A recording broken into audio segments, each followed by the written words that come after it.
Welcome to the Deep Dive.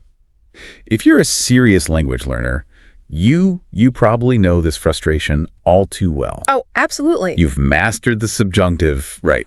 You can conjugate verbs in your sleep. You've passed every single standardized grammar test they can throw at you. You've done the work. You've put in the hours. Exactly. Yeah. But then you step into, say, a high-stakes meeting or you're just trying to tell a really complex, nuanced story to a native speaker, and your conversation still feels, well, a little stiff. Robotic, even. Robotic. That's the word. It's like you've hit this proficiency wall. And that is the precise feeling we're talking about today. It's where technical competency, knowing the rules, meets this conversational ceiling. Railing, yeah. We call it the gap between, say, B2 or C1 comprehension and true C2 mastery, where you really own the language. Our sources today are really clear on this. C2 isn't about knowing more obscure words. No. It's about deploying the right words at the right time and, maybe most importantly, structuring your entire conversation to convey real depth and insight. And that is our core mission for this deep dive. We're skipping the grammar textbook entirely. We're jumping straight into the engine room of advanced English. I like that. The engine room. We're looking for that sophisticated blueprint, the conversational architecture that truly distinguishes an advanced speaker. And this architecture, from what we've seen, is built on 3 pillars. Right. Selecting precise vocabulary, structuring your narratives in a really effective way, and demonstrating this acute emotional intelligence. And when you cross that threshold, into real C2 proficiency, language just stops being this transactional thing. It's not just about exchanging basic data anymore. It transforms, doesn't it? It transforms completely. It becomes a genuinely powerful tool. So what do we use this powerful tool for specifically? I mean, our research kept pointing to this idea that C2 language lets you navigate profound nuance. Yes, the subtle stuff. The subtle stuff. And to manage those complex, often really delicate interpersonal situations that, they define adult, professional, and social life. And maybe above all, to show that you are capable of critical reflection. That you think deeply. Yes, that you think deeply about the world around you. This ability to integrate the vocabulary with genuine insight, that's the ultimate hallmark of advanced proficiency. It's so important we clarify our approach here right at the start. Please. We are absolutely not going on some kind of competitive hunt for the most obscure, archaic words you can find in the dictionary. Oh, God, no. That's the worst. It is, because that approach just leads to language that sounds unnatural or forced. It backfires. Exactly. And while we're definitely going to be covering some powerful, high-impact vocabulary today, the real focus has to be on integration. Integration, yes. We want to understand the mechanics.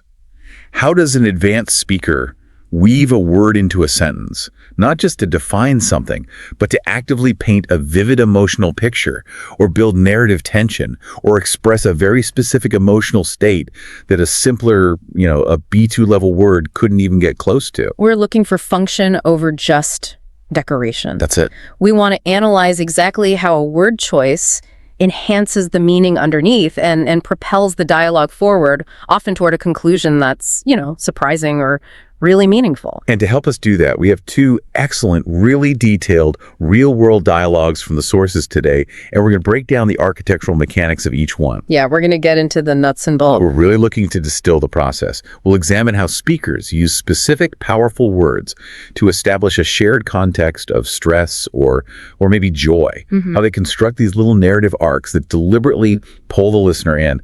And this is the highest order element we have to master, how they reflect on what just happened. The meta commentary. Exactly. Identifying those surprising causal links or deeper meanings that just were not obvious at first glance. So in essence, we're securing the blueprint for advanced conversational architecture.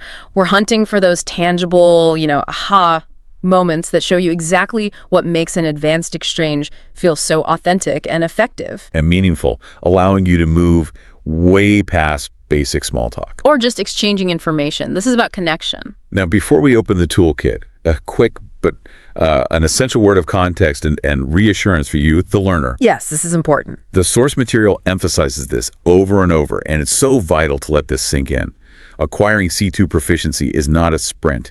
It is an absolute marathon. It really is. It's fundamentally defined by ups and downs. Totally. You'll have days where your progress feels just almost overwhelming. It's so fast, so intense, maybe even a little chaotic. Which, funny enough, brings us right to our first high-level word. It does, but then you'll have other days where you feel genuinely stuck. You're wondering why you aren't retaining new phrases or why your speaking speed has suddenly just dipped. And that wave-like pattern of progress is completely normal. It's the nature of the beast. The moment you feel discouraged is the moment you have to remind yourself that every single step counts.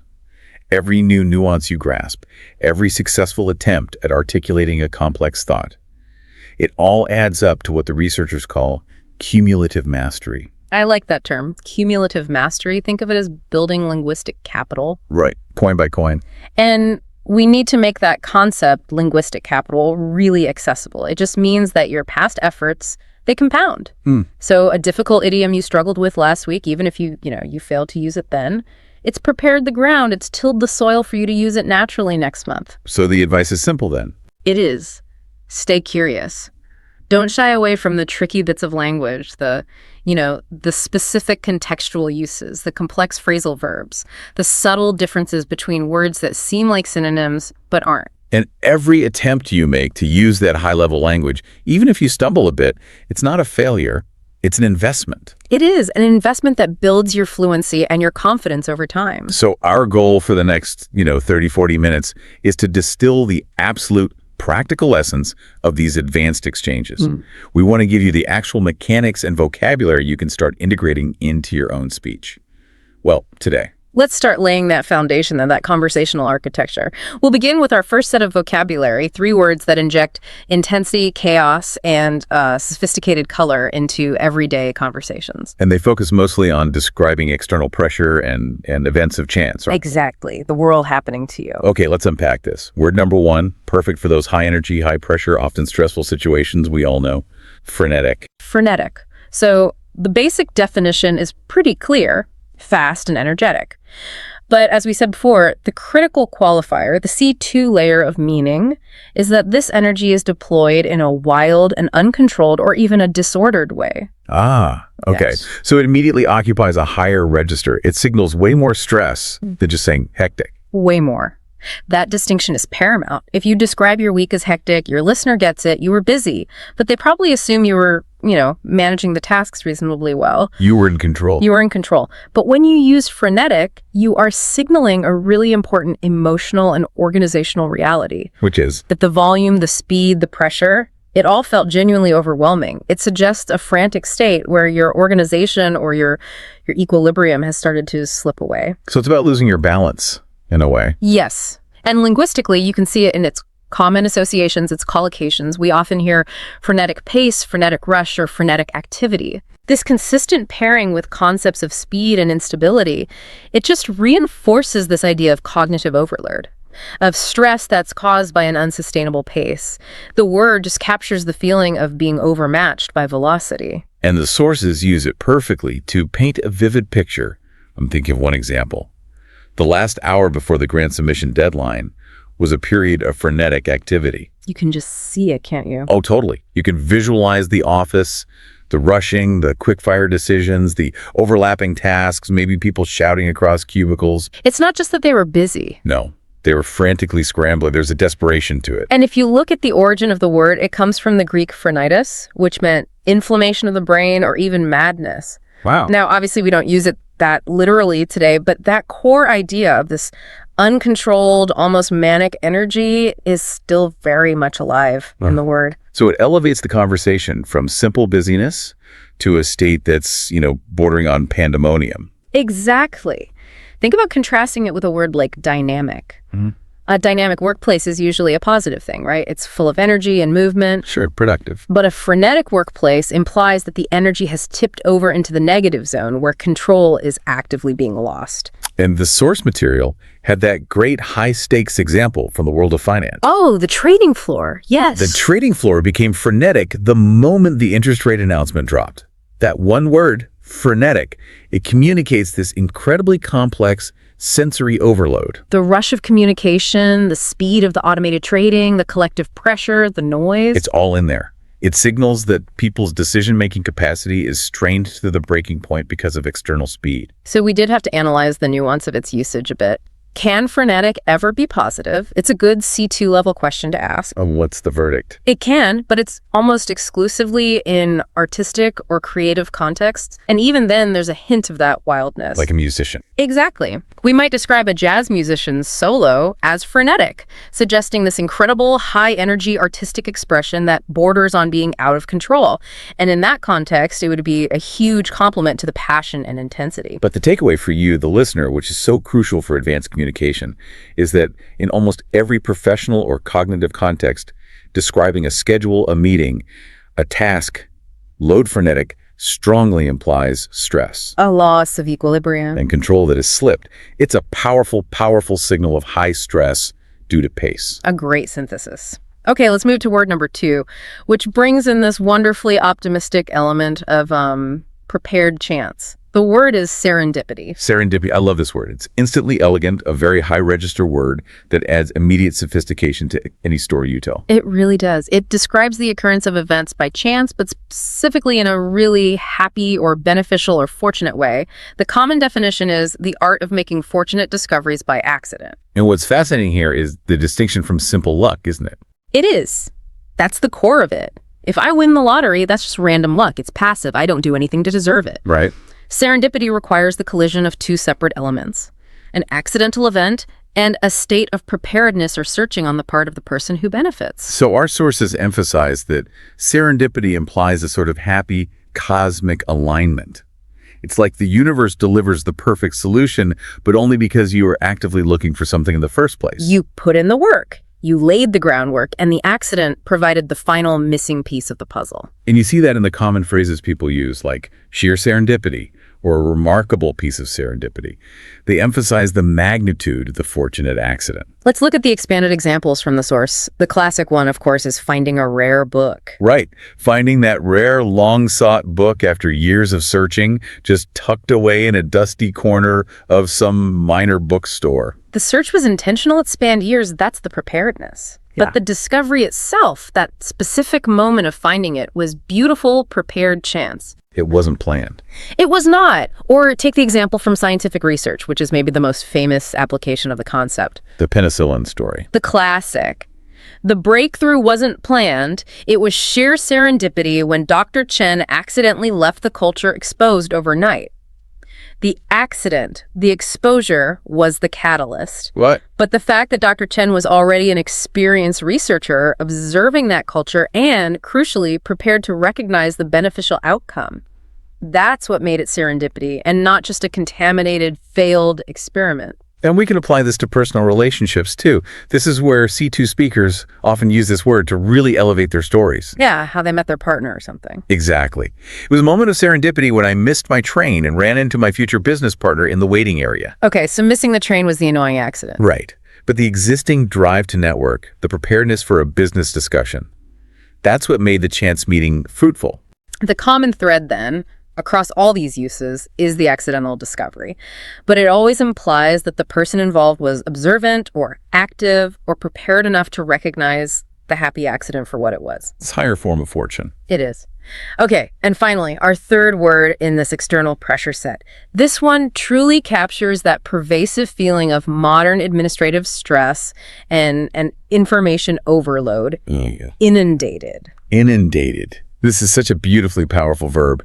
Its root meaning is to flood, right? To overflow. Yes. And in modern conversational architecture, it means being completely overwhelmed by a massive amount of something, tasks, requests, data, to the point where you feel entirely swamped. Metaphorically drowning or submerged. Exactly. And it's so much stronger than just saying busy or overloaded. Mm-hmm. When you announce that you are inundated, you're giving a structural explanation for your stress. Mm-hmm. The sheer volume of input has gone past your ability to process it effectively. You are literally submerged. And linguistically, it conveys a kind of helplessness that busy just doesn't. If someone is busy, they're working hard, they're active. If they are inundated, they are suffering under an unsustainable deluge. They're passive. And the sources, of course, they give us the modern symbol of this exact stress. The email inbox after vacation. Of course. Returning from my 2-week vacation, I opened my laptop and felt completely inundated with over 500 unread emails, urgent requests, and 3 new projects assigned while I was gone. That example just resonates so deeply because it captures the pressure of volume.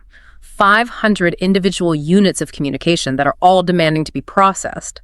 That word, inundated, perfectly captures the stress of sheer, unrelenting volume. Now, we have to reinforce the nuance here because the input doesn't necessarily have to be inherently negative. This is a point that novice learners often miss. That's correct. We noted that the input doesn't always carry a negative valence or emotional charge. Think of a new tech startup. Following the successful launch, the small team was immediately inundated with investment inquiries, media requests, and partnership proposals. So it's all good news. It's all fantastic news. It's career-making. But the sheer volume of choices, meetings, and communications still creates this overwhelming, unmanageable pressure. Or a simpler, more domestic example. After posting a photo of her newly restored antique, she was inundated with requests from friends asking her to restore theirs.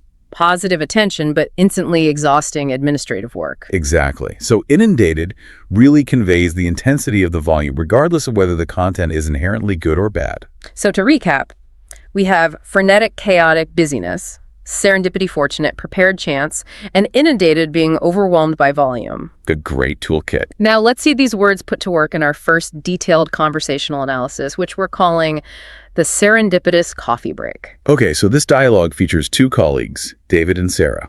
The scene opens immediately, and it establishes the emotional stakes through body language and context. David looks utterly drained. That's a visual cue that signals his distress right away. And immediately, David uses our target vocabulary to explain his state. He creates this instantaneous context of shared professional stress. He says his week has been absolutely frenetic, and that he feels completely inundated by a mandate to finish 3 massive reports at the same time, all due on Friday. And this is the first practical takeaway for you, the listener. Advanced vocabulary is not decoration. It performs a function. Yes.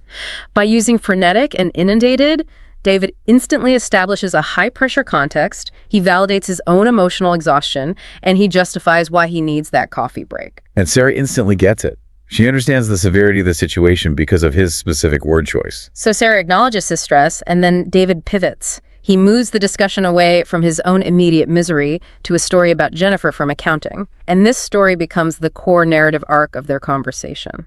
And Jennifer's struggle is absolutely essential to the architecture of the story. She'd been searching for an apartment for months in a housing market the source describes as notoriously unforgiving. And the speakers, David and Sarah, they deliberately escalate the emotional weight here. They don't just state the problem. No, they narrate the agony. That's a great way to put it. David emphasizes that Jennifer was thoroughly swamped and despondent. This is a crucial conversational technique. You build the emotional stakes first. And you can analyze it this way. The sheer, continuous volume of rejections, the constant application paperwork, the missed viewings. This had effectively inundated not only her physical time, but more importantly, her morale. Her morale. That's the C2 insight, the inundation of morale. They build up this feeling of hopelessness before they even hint at a solution. So we picture Jennifer at her psychological lowest point. She's downtown, she's stressed, she's standing alone, loudly complaining on her phone to her mother about how futile the apartment search is. And that detail, it establishes her vulnerability and her desperation right before the narrative catalyst hits. And the catalyst is an interruption.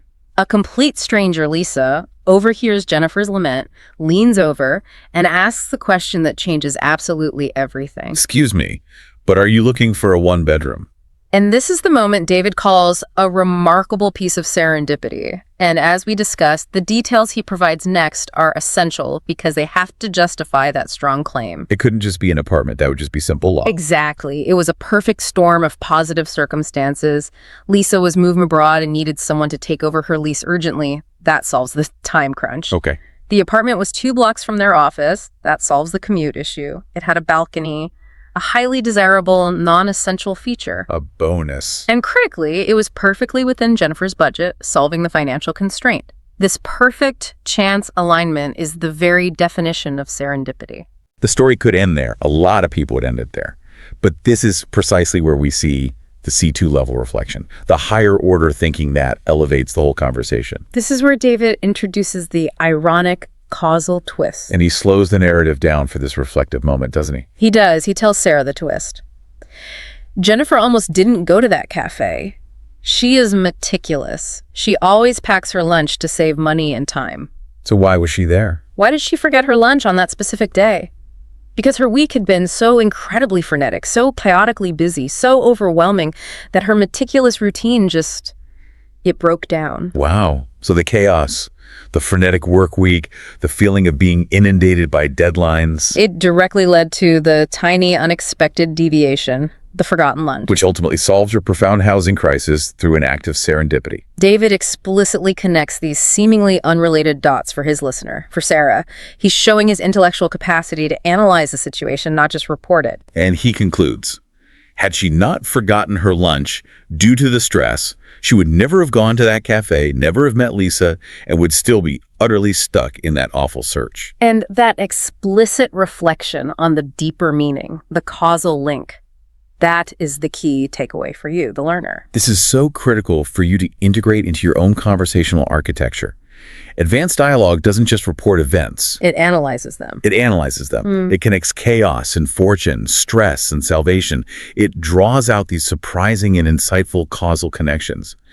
The ability to analyze events for meaning and link seemingly unrelated concepts, that is the structural achievement of this whole conversation. It's the difference between saying, Jennifer got an apartment, which is B2, and saying, Jennifer's high-stress environment paradoxically created the space for her greatest piece of fortune, which is C2. And that latter version requires the vocabulary and the structural reflection we just analyzed. Precisely. Okay, let's execute a pivot now. We've covered the external events, the chaos, the volume, the chance. Now we need to move the analysis inward. Yes, focusing on the vocabulary needed to describe internal human behavior, relational nuance, and the micro details of delicate social moments. We are shifting our focus entirely from objective, external pressure to the subjective, internal microdynamics of how people behave and communicate. And this next set of 3 words is absolutely vital for navigating that intricate, often subtle dance of human interaction. First up, the foundational word for spotting and articulating any kind of nuance: subtle. Subtle. The core definition is pretty clear. Yes. So delicate, so precise or refined that it's actually hard to analyze or describe fully. It is fundamentally non-obvious. It's the opposite of overt, blatant, or obvious. And for a learner, I think achieving C2 competency means developing the perception to notice the subtle details that other people miss. And then having the vocabulary to articulate those perceptions precisely. Exactly. And if we look at its application, subtle is often used in descriptions of, say, nonverbal communication or complex ideas. It requires a high degree of discernment and close attention. And the common collocations, they emphasize this difficulty, don't they? Like a subtle nuance, a subtle hint, a subtle tension. Right. And the source material gives a great interpersonal example. There was a subtle shift in his demeanor, like a barely noticeable tension in his jaw. Ooh, that's good. If you weren't truly engaged in the conversation, if you were only listening for the words and not observing the body language, you would miss that nonverbal cue entirely. And describing a change in mood or behavior as subtle instantly communicates to your listener that you are highly perceptive, that you're paying close attention to the fine details of the exchange. We can also use it to describe complex intellectual distinctions, right? Oh, for sure. The difference between these 2 economic theories is incredibly subtle, boiling down to a slight variation in the predictive model. So it signals that the concept is academically challenging and requires deep focus. Or think about the arts again. You might talk about a painter using a subtle blend of colors to create depth, where your eye almost cannot discern where one shade ends and the next begins. The word always suggests finesse, delicacy, and often a kind of elusiveness. It does. Okay, moving on to our second internal word, reluctant. Reluctant, meaning unwilling or hesitant to do something. But the key to its C2 usage is that it implies an internal resistance or doubt. Right, rather than just simple opposition or a lack of desire. And this is vital. Opposition is external, right? It's often political or argumentative. Reluctance is internal friction. It's often driven by uncertainty or conflicting feelings or fear. It describes the psychology of avoidance beautifully. It adds a layer of depth when you're analyzing why someone is avoiding an action. And we see this constantly in professional decision-making.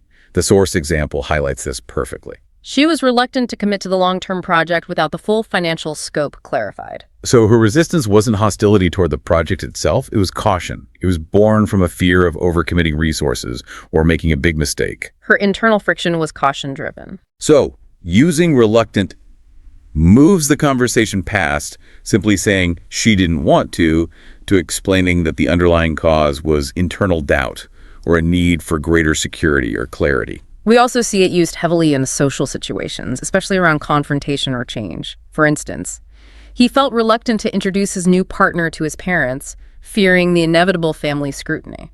So his reluctance is driven by an emotional fear of judgment. It's not that he dislikes his parents or his partner. No, it's a hesitation rooted in complexity. And in terms of collocations, you often hear phrases like deeply reluctant or profoundly reluctant. Or reluctant acceptance. Yes, suggesting that the person's moving forward, but against their own internal inertia, which is such a powerful image. It really is. And finally, a word that is absolutely crucial for effective communication and emotional intelligence, especially when you're navigating delicate situations. Assertive. Assertive. And this is, as you noted earlier, maybe the most frequently misunderstood word in this entire set. So many people confuse it with aggression. And this is where C2 speakers really have to demonstrate their mastery. So what's the definition we're working with? Assertive means having or showing confidence, expressing your personal needs or views clearly and honestly. And this is the critical part, doing so respectfully. The mastery of assertiveness lies in finding that crucial balance then. It sits squarely between being passive, Saying nothing, retreating, letting things happen to you, and being aggressive. demanding things hostilely without any respect for other people's boundaries. So assertiveness is stating your needs confidently and clearly, but without starting a fight. It elevates the conversation by clarifying boundaries instantly. And the source material is very clear that assertiveness is about establishing professional and personal respect for yourself and for others. It's about transparency, not dominance. Let's consider the professional application. During the negotiation, she was assertive in stating her non-negotiable terms. So she was firm, she was clear about the boundaries, but she maintained a respectful professional tone. She didn't shout or resort to veiled threats. No, she simply stated facts and boundaries. And if we look at its use in everyday communication, it's often used in self-correction or personal improvement. Like, I realized I needed to be more assertive about protecting my non-work time. Otherwise, my evenings would constantly be eroded by emails. And that usage shows critical reflection on your own personal communication style. It's the difference between saying, I hate when people interrupt me, which is reactive and aggressive, Right. and saying, I need to finish this thought before we move on, which is assertive and respectful of the listener's desire to speak while still protecting your own space. Okay, so we have subtle, non-obvious nuance, reluctant internal hesitation driven by doubt or fear, and assertive, confident, clear, and respectful communication. A fantastic set. Let's now see how these three words work together in tandem to unpack a highly complex and difficult subject in our next detailed dialogue analysis. The assertive breakthrough. And this dialogue, it's instantly complex because it focuses on a subject that is often considered taboo, even between close friends, money problems. That context immediately creates significant complexity and elevated emotional stakes for the whole conversational architecture. So the initial conflict, it centers on a social plan. A friend, Emily, is celebrating a milestone birthday and had been quite assertive, clear, and confident about wanting to celebrate at this notoriously expensive restaurant called La Bernarda. She thought she was just stating her clear desire, this is what I want for my birthday. But her friend, Jake, immediately feels profoundly reluctant about the plan. And we quickly find out the internal reason for this reluctance. He's under serious, sudden financial strain. He recently took a significant, unavoidable pay cut just to avoid being laid off entirely. So this immediately highlights the power of that word, reluctance. Jake's hesitation isn't just about the cost. No, it's about the fear of exposing his vulnerability. The dialogue reveals a much deeper layer of resistance. Jake was reluctant to even bring up the topic with Emily or with anyone else in their friend circle. And what was driving that deep resistance? Shame. Plain and simple. He was afraid of becoming a burden to his friends, afraid of their judgment, afraid that his financial hardship would fundamentally change how they perceived him. That's the psychological weight, isn't it? Yeah. The shame barrier around financial difficulties. It takes immense emotional energy to maintain appearances when you're struggling, and that energy is what makes his initial reluctance so debilitating. He chose silence and withdrawal over confrontation or communication. Okay, so Emily's response to Jake's eventual confession is where her emotional intelligence really shines through. It really does. She tells Jake that he had been remarkably subtle about his struggles. She hadn't been oblivious. She'd been perceptive enough to notice that something was fundamentally off. And she details her observation. She'd sensed a change. She was turning down invitations more frequently, always with these vague excuses. He seemed consistently distracted even when they did manage to meet up, but she hadn't pushed him aggressively. She respected his space. So she was perceptive enough to pick up on those subtle behavioral cues, the slight distraction, the increased frequency of turning down events, and she connects Jake's recent social reluctance, His repeated hesitancy to join them. with the deeper underlying financial reality that he just revealed. And Jake's language confirms this psychological weight. He gives us this incredibly potent C2 description of his feeling. He admits to feeling the subtle yet palpable sense of shame. Let's break that phrase down for the listener. Subtle here. It captures the pervasive, heavy psychological weight of that feeling. It wasn't an overt, red-faced embarrassment. No, it was a deep, pervasive sense of inadequacy that slowly began to affect all his social behaviors. It was everywhere and nowhere at once. It was difficult to articulate, hence subtle. Emily's immediate reaction, which is completely understandable, is one of initial disappointment. Right. She wishes Jake had just been more direct, more assertive, sooner. She wishes he had clearly stated his financial needs or constraints instead of just suffering in silence and retreating from his friends. And that's the ideal C2 scenario, isn't it? Clear, confident, respectful communication, preventing weeks of misunderstanding and emotional strain. But the conversation takes this brilliant, totally unexpected, and highly ironic turn right here. This reveals the concept of mutual reluctance. This is the peak moment of the conversational architecture. It is. This is the twist. Emily confesses her own secret, her own internal hesitation. She admits she was also feeling deeply reluctant about the fancy restaurant, La Bernarda. Wait, that's a complete contradiction. She was the one who was so assertive in demanding the booking. She set the high financial bar. How can she also be reluctant? She explains the internal conflict. She clarifies that she actually found the atmosphere of La Bernarda too stuffy, too formal, and generally overwhelming. So why push for it? She only pushed for it because she felt this deep external pressure that she should go big for a milestone birthday. She was conforming to social expectations, not her own personal desire. Secretly, she preferred a smaller, more intimate setting all along. That is a perfect example of dramatic irony playing out in a real-time friendship dialogue. Both friends were reluctant about the expensive, formal plan. Both of them. But because neither of them was initially assertive enough to state their true preference, they both operated on these completely false assumptions about what the other person wanted or expected. And that realization, it requires high-level reflection, which is the C2 skill we're studying. They have to stop the narrative and analyze. We both suffered silently because we both failed to communicate our internal reluctance assertively. That failure to communicate is what created the prolonged conflict. And what breaks that cycle of silent suffering? Only one thing: open, assertive communication. They had to be clear and respectful about their underlying needs and fears to move past the surface conflict, the shame barrier for Jake, the expectation barrier for Emily. And once the full truth is revealed, that both of them were equally reluctant, just for different reasons, they pivot incredibly quickly. Oh, instantly and effectively. Yeah. They ditch the reservations and they opt for a home-cooked dinner at Emily's place instead. Which solves both Jake's financial anxiety and Emily's desire for real intimacy. It's the perfect solution. And the final high-level takeaway here is Jake's personal evolution. It demonstrates the functional link between language mastery and personal growth. He shifts dramatically from being avoidant and overly subtle about his struggle To deciding he needs to be fully transparent, fully assertive with their entire friend group. and why the change.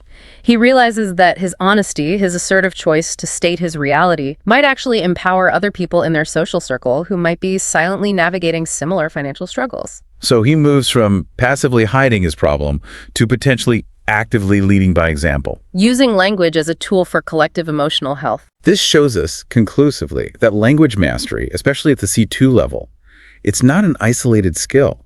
It is a fundamental pathway to genuine personal growth, to deeper emotional honesty, and to building relationships that are robust and resilient. Because they're based on clarity and truth, not on assumption and reluctance. Okay, so let's synthesize what we've discussed for you, the learner. C2 English, it provides the precise tools you need to navigate both external chaos The frenetic pace, the feeling of being inundated. and the internal conflict. The need to articulate subtle shifts, to overcome reluctance, and to practice assertive communication, all with precision and intelligence. These words and the narrative architecture we analyze, they are the tools. They allow you to transform what might be basic reporting of events into dialogue that is meaningful, insightful, and truly high level. And remember, the C2 Marathon. To cement these skills, you have to practice conscious narrative construction, meaning you build those stories with a clear context, with high stakes, and with that explicit reflection at the end. And you have to start making deliberate, assertive choices in your vocabulary selection. It's about being deliberate and moving beyond the very first word that comes to mind. And for building that conversational architecture, remember the key mechanic. Always try to link two seemingly disparate points in your reflection. Link the initial stress, the chaos, to the final solution, the fortune. Link the failure of communication, the mutual reluctance, to the ultimate emotional success, the breakthrough. That is how you elevate the conversation from B2 reporting to C2 analysis. That is the ultimate goal. As you move forward and integrate these ideas into your daily communication, we want to leave you with this final challenging thought. One that connects our two main themes, internal confidence and external opportunity. Okay. Where in your life could being just a little bit more assertive, using that clear, respectful language to define your needs or your boundaries, potentially generate an unexpected piece of serendipity for you? A challenging question that links confidence to fortunate chance. Thank you so much for joining us on this deep dive into conversational architecture. We'll see you next time as we continue to explore the nuances of high-level communication. Welcome to the Deep Dive. Today we are strapping in for a very specialized session.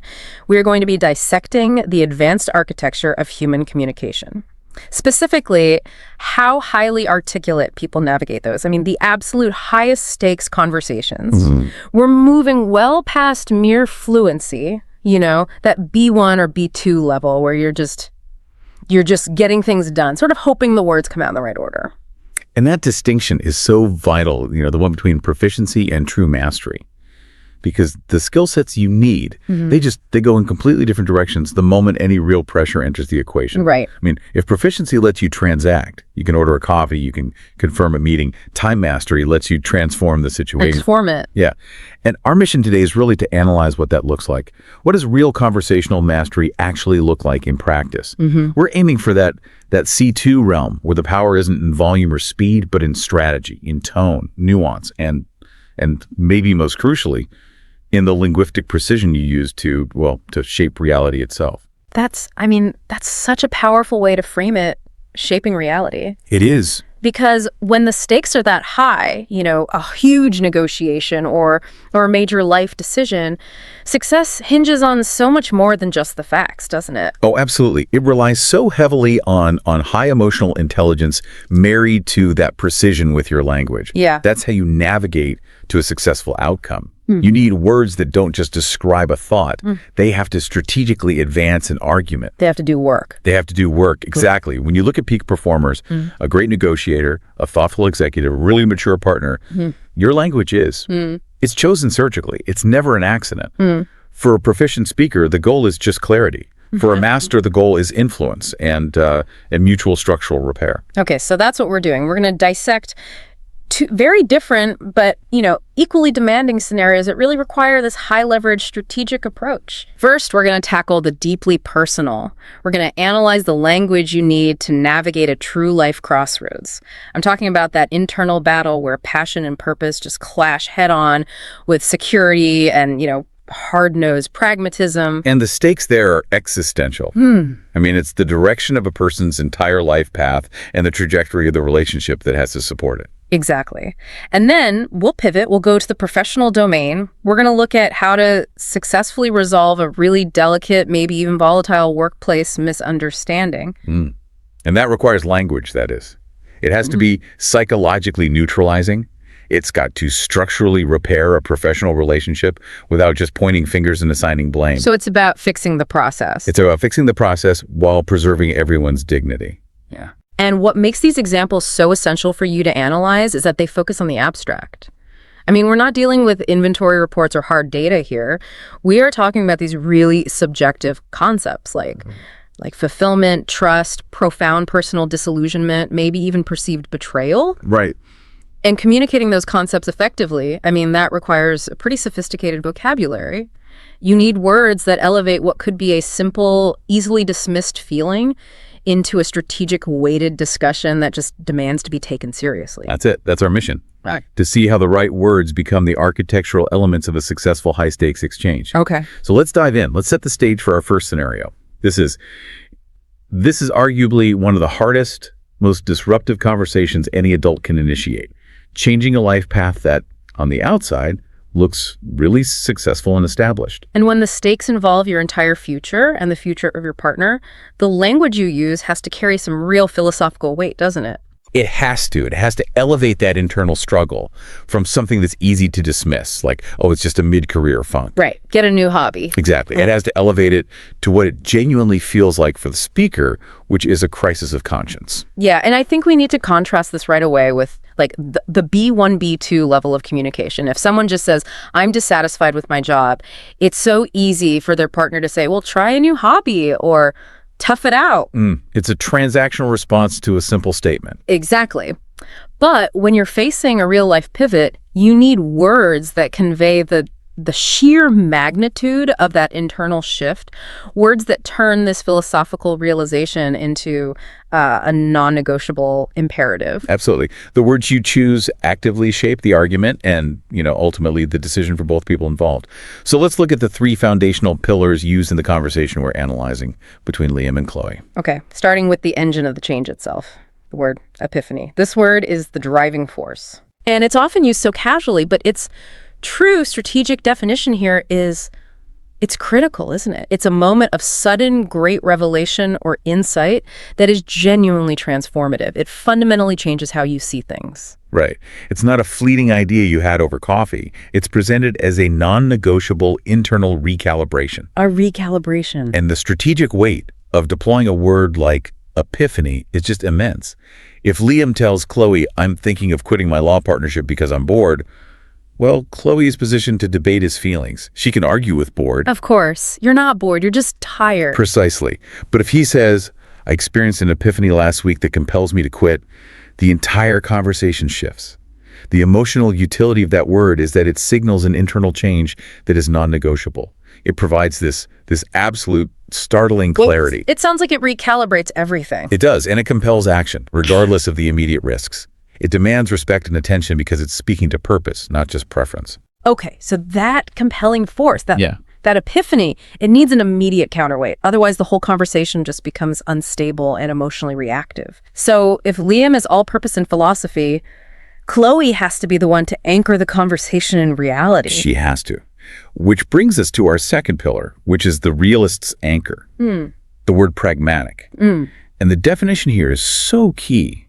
It's about dealing with problems based on practical, sensible solutions, not just theories or ideals. In a high-stakes conversation about life choices, that pragmatic viewpoint, it grounds things in your shared reality. It's about risk assessment. Risk assessment, managing consequences, and reframing a choice not just as, a battle of opinions, but as a practical imperative that has to be addressed carefully. It's constantly asking that question. How will this idealism translate to the world we're actually living in right now? Okay, so if pragmatic is the anchor, the forward word defines the specific destructive force that the anchor has to resist. And that word is precarious. And that word, it just immediately evokes this sense of fragility, instability, potential collapse. It means not securely held, dependent on chance, or just deeply uncertain. It's such evocative language. It screams instability, Yeah. far more powerfully than just saying something is risky or uncertain. And in this context of Liam and Chloe, where Liam is considering walking away from massive financial security and predictability, the most potent application of precarious is definitely financial. Right. Chloe uses it to name that very real fear of instability. It gives a concrete definition to that abstract anxiety of losing the stable life they've built. It grounds the emotional fear in a shared material threat. Okay, so now we get into the psychology of the dialogue itself. We have Liam, the lawyer, who just made partner. So objectively, he's a huge success. He knows he can't just come in and say, I'm bored, because that is so easily dismissed. It is. The immediate counter is, well, you worked for 10 years to achieve this boredom, so, suck it up. Exactly. So he has to open with the weight of the epiphany. He has to frame his internal hollow feeling on this deep philosophical level. He starts by saying he realized he is fundamentally misaligned with his purpose. And just notice the difference in that phrasing. Fundamentally misaligned. Great. That sophisticated C2 level choice turns a subjective feeling into an objective statement about his entire existence. It's a systemic error, not just a personal whim. And then he deploys this incredible high-leverage metaphor, turning his own success into the source of his confinement. He uses that phrase from the source material. Success is a beautifully designed trap or a golden cage. Yes, let's just pause on the golden cage for a second, because this is the architecture in action. By naming his objective success as the actual source of his confinement, he strategically reframes his money, his stability, his high status as a form of suffering. And this immediately shifts the burden of proof. Chloe can't just say, "Stop whining, you're rich." The language forbids that kind of transactional response because he has already defined his riches as a confinement that requires a difficult, courageous escape. He's basically saying, my success is the obstacle to my happiness. That is just masterful. It forces Chloe, who's the voice of reason here, to acknowledge the validity of the suffering before she can even pivot to the consequences. She has to. She has to acknowledge the epiphany, but then she has to insist they be immediately pragmatic about the ramifications. So she has to ground the spiritual crisis in their shared material reality. Yes, but here's the danger zone. This is where proficiency fails. If Chloe just says, you're being unrealistic and impractical, she shuts him down. She damages the relationship. Right. Instead, the masterful approach is to acknowledge his insight while applying that anchor of pragmatism. So she links the golden cage, the security, directly to their necessities, the mortgage, the college funds, the life they've planned. And then she defines the specific threat using the word precarious. Yes. She might say something like, Liam, I hear the gravity of your epiphany. And I understand that feeling of being trapped. I do, but we have to be pragmatic. If you walk away now, that financial structure that supports everything we've built immediately becomes incredibly precarious. That is a direct, hard-hitting injection of reality, but it's so effective because she's not attacking him or his feelings. She is attacking the plan from the viewpoint of their shared responsibility. Exactly. And Liam is forced to confront that reality. But here's the next move of the skilled conversationalist. He pushes back, not by denying her reality, but by challenging her very definition of pragmatism itself. And this is the philosophical turning point that dictates the whole rest of the conversation. Liam just flips the script completely. He asks, is it genuinely pragmatic to willingly sentence yourself to 40 years of guaranteed unhappiness just for financial stability? He argues that staying on the current secure path, given the startling clarity of his epiphany, is actually the most dangerous, unstable choice. He turns the whole concept of stability on its head. He's suggesting that emotional bankruptcy is a far greater long-term risk than some temporary financial instability. That's brilliant. He forces her to choose between two definitions of pragmatism: the immediate material definition or the long-term existential one. And that is a master move because it completely validates her concern for financial stability while also demonstrating that his goal is still pragmatic, just on a grander, more philosophical scale. It has to force Chloe's stance to soften, right? It does. She shifts from opposition, from questioning why he feels this profound discontent, to collaboration, to grappling with the how. And the maturity of that conversational pivot, I mean, it can't be overstated. A less proficient speaker might just get defensive or walk away, but a masterful speaker accepts the validity of the internal struggle and pivots immediately to joint problem solving. Yes. She accepts that the epiphany is real, and that the current situation is unsustainable for him. And now she has to apply the force of pragmatic toward his new goal. So she unifies them. She says something like, okay, when you frame it like that staying is a form of guaranteed instability, I get it, I understand. But now we have to tackle this huge pragmatic challenge without making our entire life completely precarious overnight. Exactly. She hasn't abandoned her grounding concerns, but she's now applying her anchor to his new boat, which binds them together in the problem. And this collaboration is what lets them arrive at that incredibly powerful shared metaphor, the idea of building a bridge to a new life instead of just jumping off a cliff. Let's elaborate on the power of that metaphor for a second. Jumping. It implies this irreversible, high-risk, immediate action, A total reckless disregard for the precarious consequences. Yeah, it's emotionally reactive, almost frantic. That would be the B1, B2 response. I quit now and I'll figure it out later. Right. But building a bridge that suggests time, planning, engineering, resource allocation. It suggests calculated, progressive action.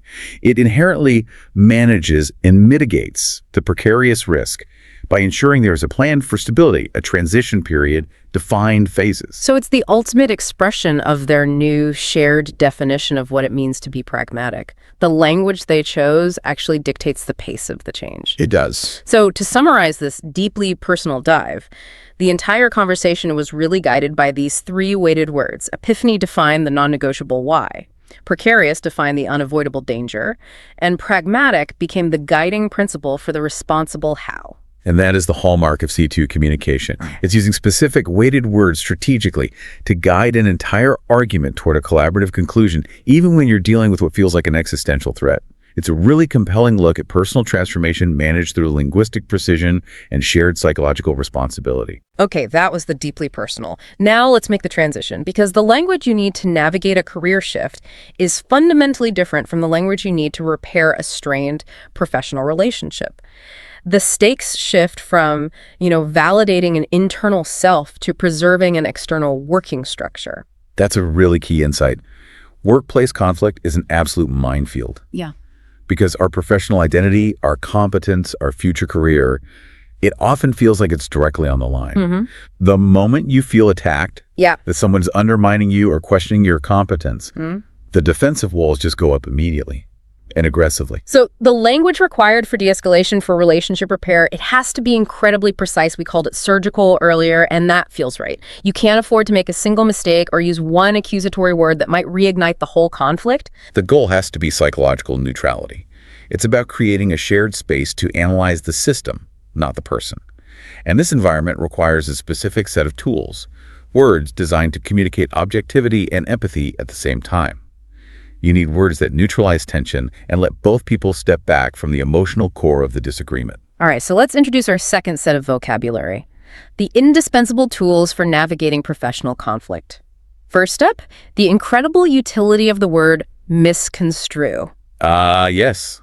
The definition is deceptively simple: to interpret someone's words or actions incorrectly, but its strategic value is just enormous. When you use misconstrue, you are immediately separating the action, what was done, from the perception, how it was received. And that's critical. It's critical. You are validating the person's feeling. You saw X and your reaction was valid, while immediately offering an alternative, less threatening explanation for the intent behind X. Okay, I have to play devil's advocate here for a second. Isn't using misconstruing just a polite, maybe slightly passive-aggressive way of saying, you are wrong about my intentions? How do you use that word without making the other person feel foolish for having misinterpreted you? That is a fair challenge, and it all hinges on sequencing. This is where the mastery comes in. You must validate the feeling first. If you just jump in with, you misconstrued my actions, yes, it sounds like an accusation of incompetence. Right. But the masterful approach is, I understand entirely why you felt that way, given the information I provided. My actions were clumsy, and they allowed you to misconstrue my intention. The apology is for the clumsiness, not the intention. This sophisticated move removes the personal blame entirely and builds a bridge of understanding. I see. Okay. So the apology is for the process failure that allowed the interpretation to happen in the first place, not a denial that their interpretation hurt them. That makes sense. Exactly. Our second tool is conciliatory. This goes so far beyond just being polite or saying, I'm sorry. It means adopting an approach that is specifically intended to reduce hostility and actively gain goodwill. So it's a strategic choice. It's a huge strategic choice. Its value is in the signal it sends. My primary goal in this discussion is fixing our relationship, not establishing who's to blame or winning the argument. It emphasizes tone and strategy above all else. It's the psychological equivalent of raising your hands in surrender, not surrendering to the argument, but surrendering to the fight itself. And the third tool is just beautifully objective and clinical discrepancy. This means a lack of compatibility or consistency between two or more facts. Discrepancy is gold in the workplace. It instantly removes the personal sting from pointing out a problem. When you use it, you transform an accusation, the B1, B2 level, your numbers are wrong, or you mess this up. Yeah, which immediately puts someone on the defensive. Immediately. Instead, you turn it into a puzzle to be solved jointly. I've noticed a discrepancy between the Q3 projections and the Q4 fulfillment data. It just implies a factual inconsistency that needs joint investigation. It immediately removes any personal character attack and makes the problem external to both of you. Okay, so we have our 3 tools ready. Misconstrue for clarifying intent while validating the feeling, conciliatory for setting the tone of repair, and discrepancy for defining the problem objectively. Let's look at our scenario with Mark and Sophie. So Sophie is tense. She believes Mark went over her head by submitting a finding directly to their director, undermining her authority. And Mark correctly senses this tension. Maybe it's a cold shoulder or overly formal emails. And his opening move has to be a textbook conciliatory approach. He has to understand that this repair needs to happen privately and that the relationship must be prioritized above all else. He can't just send an email. He needs that FaceTime. Right, so he seeks her out, and he immediately frames the conversation as relationship maintenance. He uses that high-leverage language to signal his commitment. Something like, Sophie, I've sensed some friction recently, and I just wanted to clear the air. Our working relationship is simply too important to me and to the team to let something like this fester. And that's perfect. It establishes the goal relationship repair and the tone cooperative and proactive. That is the conciliatory signal. Now, Sophie has the opportunity to lash out, to accuse him. But because Mark has established this conciliatory framework, she's more likely to mirror his maturity. So instead of attacking him personally, she defines the issue using the objective term, discrepancy. So she might say, Mark, honestly, what took me aback was the apparent discrepancy between how we normally work as a team, which is, collaborative, and then seeing that finding sent directly to the director without my input or even a heads up. She targets a factual inconsistency in their process, not some inherent flaw in his character. A crucial distinction. By using discrepancy, she creates a safe space for him to respond. He doesn't have to defend his character. He just has to explain the factual inconsistency. And he immediately validates her feeling while strategically deploying misconstrues to correct her interpretation. So he responds with that ideal sequencing. Validation, ownership, then correction. You are absolutely right to feel taken aback. I own the fact that my communication was clumsy, but please don't misconstrue that action as me trying to grab credit or undermine you. That honestly wasn't my intention at all. Yes. That 3-part sequence is the key to maintaining a conciliatory tone while still clarifying his position. That validation creates the opening he needs to provide the missing context, which is so often the root of workplace conflict. He explains the time crunch. He'd emailed her for input, hadn't heard back. He panicked about a tight, unexpected deadline he'd been given from the director's office, and he only sent a preliminary update just to show progress was being made. He thought a raw update was better than total silence. And then he circles back to apologize, specifically for the clumsy way he handled the raw data and for his action that allowed Sophie to misconstrue him sharing raw numbers, as if it were a final, definitive submission that bypassed her. He apologizes for the process failure, not the intent or the outcome. He accepts responsibility for the discrepancy in their process. The ball is now back in Sophie's court, and her response is the final piece of evidence of high emotional literacy. She takes ownership of her part in the communication breakdown. She recognizes the external pressure that caused it. Yeah, she might say, thank you for explaining the deadline pressure. I need to own my part in this too. I was completely swamped and I failed to communicate that I hadn't even looked at your email yet. And then comes the ultimate act of maturity, which is the self-analysis that really transforms the relationship. She admits, looking back, I realize I saw your action entirely through the lens of my own internal stress about that same deadline. I projected my own pressure onto your intentions, assuming the worst case scenario. Wow. That phrase, projected my pressure onto your intentions, that is incredibly sophisticated and mature. They've successfully navigated away from the core problem of blaming each other. You went over my head. You were too slow. Right. And instead, they've arrived at the shared objective understanding that their system broke down. It broke down because of external pressures and uncommunicated assumptions. They've moved from a personal conflict to analyzing a system failure together. And that shared system analysis is the highest goal of successful relationship repair. They reinforce the relationship by identifying a shared enemy, the system flaw, the external pressure, the deadline, rather than making each other the enemy. And that conciliatory opening and the objective definition of the problem using discrepancy, those were fundamental to making that resolution even possible. It just highlights a profound psychological mastery. It's about focusing on how I perceived your action, rather than making a definitive, aggressive statement about what you did. This subtle but incredibly powerful linguistic shift is where advanced communication skills really shine in the workplace. It moves you from defensiveness to structural improvement. This has been a really enriching dive, moving from the deeply personal and philosophical to the acutely professional and procedural. Indeed. We've explored those huge personal complexities when someone has a life-altering epiphany and it's clashing head-on with pragmatic needs, and they're facing a potentially precarious future. The power there was all in using that weighted language and metaphors like the golden cage to frame a non-negotiable internal shift that just demanded respect. And then we saw the professional architecture in action.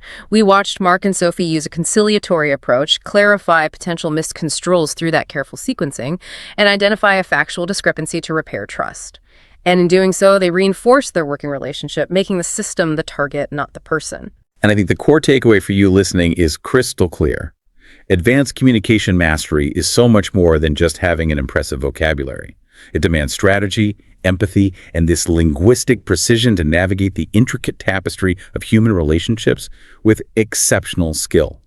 When you feel that pressure, the key is to slow down and choose the highest leverage word available to you. And let's recall Chloe's bridge metaphor. She shifted the goal from jumping off a cliff to building a bridge. This deep analysis we've done today helps you build a bridge in your own communication. It helps you move from being merely proficient, just getting by and causing unnecessary tension, to achieving genuinely exceptional, transformative results in the conversations that matter the most to you. So here's a final provocative thought for you to take into your next complex interaction, whether that's with a partner or a colleague. Think about the next time you anticipate a tense conversation. How could you consciously approach it with the primary goal of validating the other person's feeling, their right to feel taken aback or stressed or uncertain, while gently challenging the conclusion they might have drawn from your actions? Can you use precise, objective language like discrepancy and careful sequencing like validation before clarification to successfully separate the emotion they are experiencing from the interpretation they've made about your intent? Because that separation, that's where conversational mastery really begins. And it's where trust is rebuilt. Keep noticing those crucial linguistic shifts. Stay curious about the architecture of your own dialogue and keep actively refining your own strategic communication skills. Well said. Until next time, keep diving deep.